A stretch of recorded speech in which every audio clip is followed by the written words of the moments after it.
ખબરોમાં બન્યા રહેવા માટે બેલ આઇકોન દબાવો અને એબીપી અસ્મિતાને સબસ્ક્રાઇબ કરો.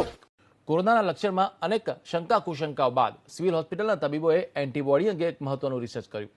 સિવિલ હોસ્પિટલના સિનિયર ડોક્ટર રાકેશ સોલંકીએ એબીપી અસ્મિતા સાથે કરેલી વાતચીતમાં જણાવ્યું કે માત્ર તાવના લક્ષણ જણાય તેવા સંજોગોમાં એન્ટીબોડી વિકસિત નથી થતી, પરંતુ કોરોનાના સામાન્ય લક્ષણ ધરાવતા દર્દીઓમાં પણ એન્ટીબોડી વિકસે છે, જે 28 દિવસ બાદ કાર્યરત થાય છે અને 3 માસ સુધી તેનો કાર્યકાળ સક્રિય રહે છે.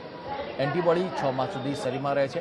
અલબત્ત 1 વર્ષ બાદ પણ એક વખત કોરોના સંક્રમિત વ્યક્તિ કોરોના પોઝિટિવ દર્દીના સંપર્કમાં આવે તો તેમનો એન્ટીબોડી ફરી સક્રિય થાય છે.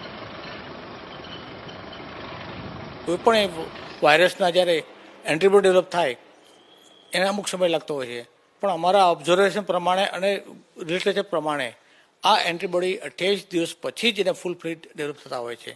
કોઈપણ પેશન્ટ માઇલ્ડ હોય, મોડરેટ હોય કે સિવિયર હોય, કોઈપણ સંજોગોમાં 28 દિવસ પછી જ એને એન્ટીબોડી ડેવલપ થતા હોય છે. મેં ઓબ્ઝર્વેશનમાં એવું જોયું કે 3 મહિના સુધી તો એન્ટીબોડી તો દેખાય જ છે.